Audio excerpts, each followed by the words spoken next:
بسم الله الرحمن الرحيم. القرى بورنينج سكول waxa uu ku yaalaa degmada Garisbaalley ee gobolka Banaadir. waxa uu qabtaa barbaarinta iyo waxbaridda ubadka Soomaaliyeed. sanad dugsiyeedkan cusub 2024-2025 waxaa bilaabatay diiwaangelinta ardayda cusub ee qaybta boardingka iyo sidoo kale qaybta neyga.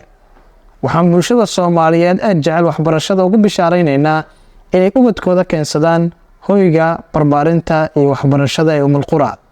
adeegyada uu bixiyo Qura Boarding School waxay kala yihiin waxbarashada qaybta iskuulka oo leh dugsi hoose, dhexe iyo sare, iyo sidoo kale qaybta Quraanka.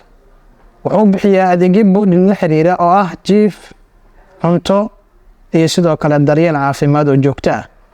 Qura waxay u diyaarisay ardayda Soomaaliyeed deegaan ku habboon waxbarashada kaasoo leh nadaafad, bilic, sidoo kalena ay ugu diyaarisay dhammaan agabkii loogu talagalay ardayda inay ku seexdaan waxna ku bartaan. waxaan leenahay bulshada Soomaaliyeed ee ubadkooda la jecel waxbarashada ku soo dhawaada Qura Boarding School sanad dugsiyeedkan cusub 2024-2025. waa mahadsantihiin.